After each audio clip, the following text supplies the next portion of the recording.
আমার খেলালে ভাই। আসলে সকাল থেকে গাটা জোড়া করছি না আমার। ভাই আমাকে খেলালে না, আমি তোর পায়ে পড়ি ভাই। আসলে বেকারি বাচ্চা তুই আমার গায়ে পড়লি। আসলে বেকারি বাচ্চা।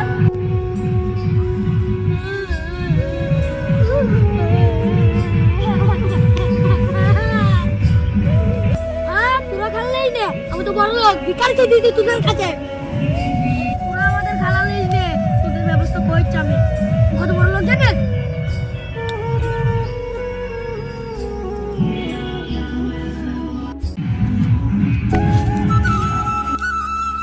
আরে কে ভাই পুরা বস বস বস। বসবো না, এত বলে কি করে হলে? আমি তো বড় লোক, তোদের পরীক্ষা করার লেগে আমি এসেছি, জানিস তো? ভেবেছিলাম তোদের ফিস্ট করবো, তোরা তো মাংস ঢুকি দিলে, আমি একাই ফিস্ট করতে পারবো, তোদের লাগবে না।